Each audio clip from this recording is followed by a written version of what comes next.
안녕하세요. 닥터인입니다. 한의원에 가면 한의사가 한약을 지어주죠. 그런데 이 한약 안에 한약 성분이 아닌 전문 의약품이 들어있다면 좀 이상한 생각이 들 겁니다. 이런 일이 실제로 일어나고 있다고 하는데요. 어떻게 된 건지 또 어떤 문제가 생기는지 자세히 들어보도록 하겠습니다. 대한의사협회 한방대책특별위원회 강석하 전문위원님 나와주셨습니다. 안녕하세요. 안녕하세요.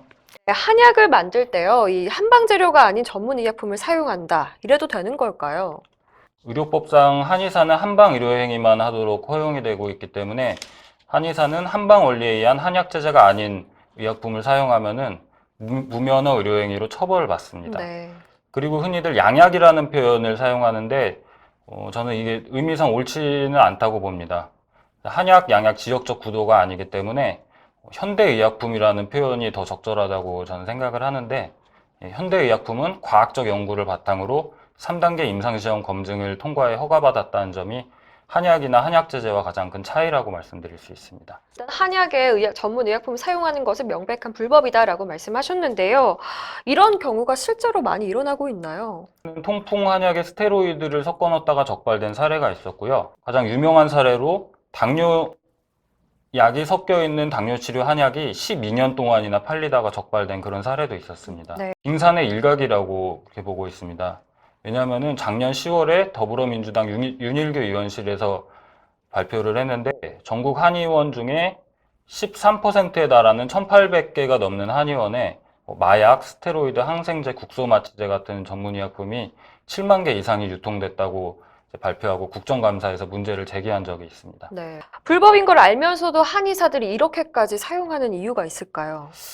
이유는 간단하지 않을까요? 한방치료로 현대의약품과 같은 효과를 내기가 불가능하기 때문이 아닐까, 저는 그렇게 생각을 합니다. 실제로도 현대의약품 수준의 검증에서 효능을 입증한 그런 한약은 없습니다. 최근에 한의사 쪽에서 전문 의약품 아예 사용하겠다 이렇게 선언을 했는데요. 한의사협회에서 처벌 위험을 감수하면서까지 국소마취제를 사용하겠다고 나서고 있는 그런 실정입니다. 예전에는 마취제 없이 침으로 환자를 마취시키고 수술할 수 있다고 한의사들이 주장을 했었습니다. 네. 그런데 이제는 한의학에 대한 환상이나 과장이 벗겨지다 보니까는 한의사들이 현실적이 된 게 아닌가 싶은데요.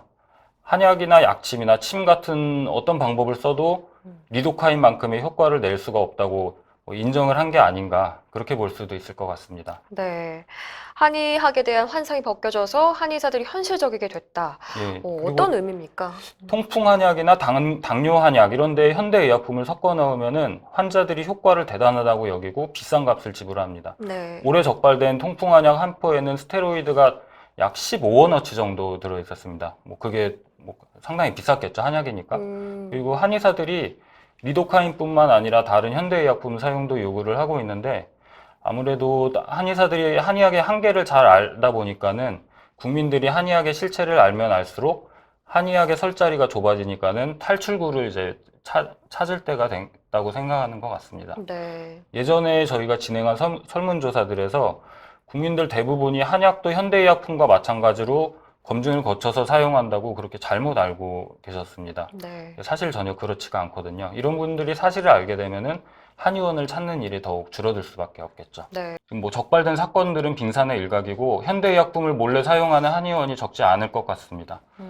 또 한의원에서는 약침이라는 이름으로 주사기를 사용하는데, 한의사들은 체내에 주사하는 한약도 검증 없이 마음대로 만들어 쓸 수 있게 허용을 하고 있거든요. 네. 그런데 그 주사기 속에 한약이 들어있는지 리도카인이 들어있는지 스테로이드가 들어있는지 그건 한의사의 양심에 맡길 수밖에 없습니다. 네. 심지어 어떤 한의사가 저에게 메일을 보내가지고 한 한의원에서 약침이라고 하고 현대의약품을 쓰는 것 같다고 이렇게 제보를 해준 일도 있었습니다. 근데 확실한 증거가 발견되지 않는 한은 강제로 수사가 이루어지기는 어려운 그런 실정입니다. 네. 이렇게까지 사용하는 이유가 효과를 얻기 위해서 전문 의약품을 가져와서 사용한다고 하셨는데요. 가장 궁금한 건요. 한의사들이 이렇게 전문 의약품 사용하면 어떤 문제가 생길지가 궁금한데요. 예를 들면 통풍 스테로이드 한약의 경우는 그 스테로이드가 증상이 심할 때 완화시켜주는 효과는 뛰어나지만 부작용 위험도 있고 해서 의사들은 아주 조심스럽게 단기간만 사용하는 그런 약입니다. 그런 약을 한약에 넣고 장기적으로 복용하게 하면 환자의 건강에 아주 위험할 수가 있겠죠. 그리고 한의사들은 현대의약품을 사용할 수 있는 교육을 받고 면허를 딴 그런 사람들이 아니고, 의사들은 약을 사용하면 기록에 남아서 잘못 사용하면 책임을 명확하게 따질 수가 있는 반면에 한의사들은 몰래 사용하고 있는 실정이라서 오남용의 위험도 크고 또 부작용에 대한 대처도 미흡할 수밖에 없을 것 같습니다. 네, 부작용에 대한 대처도 미흡하겠고 또 환자 안전과 직결되고 있는 거라서 좀 걱정이 클 것 같아요. 이런 문제점들 어떻게 해결할 수 있을까요? 네, 약사법에는 의약품을 일반 의약품과 전문 의약품으로만 구분하고 있고, 이게 한약제제인지 여부는 표시를 하지 않고 있습니다. 의약품 허가 과정에서 동의보감 같은 그 법규에 지정된 10종의 기존 한약서라는 그런 책들이 있는데, 거기 처방대로 만들었다고 하면은 안전성, 유효성 자료 제출을 면제받고 의약품으로 허가를 해줍니다. 그런 것들은 분명히 한약제제라고 볼 수가 있을 거고요.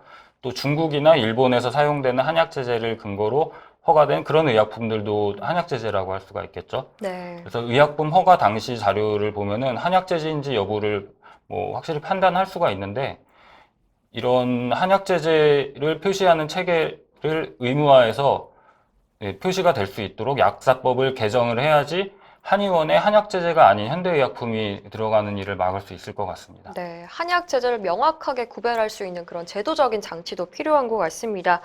위원님께서는 이전 촬영에서도 한약에 대한 좀 안전성이 검증되지 않았다 우려를 표했었는데요. 이번 사태와 더불어서 더 좀 걱정이 커지신 것 같아요. 예, 지난달 말에 중금속이 과량으로 들어가 있는 등의 불량 한약재 3,000톤이 수입돼서 유통됐다는 그런 보도가 있었습니다. 네. 근데 한의사들은 여기에 대해서 한의원에 사용하는 한약재는 GMP 인증을 받기 때문에 뭐 안전하다 이런 주장을 했는데요. 저희가 그래서 관세청에다가 직접 문의를 해봤는데, 그 지난달에 적발된 한약재들도 GMP 인증 마크를 달고 한의원에 유통됐다고 합니다. GMP 인증 한약재들이 문제가 발견돼 가지고 회수 명령이 내려지는 일은 뭐 매달 끊이지를 않고 있고요. 또 한약재 자체의 독성 문제도 간과할 수가 없겠죠. 네. 마지막으로 우리 시청자분들께 당부하실 말씀이 있으실까요?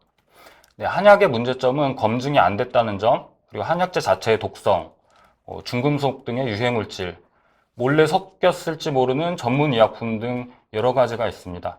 환자분들께서 이런 문제점을 인식을 하시고 현명한 선택을 하시는 수밖에 없을 것 같습니다.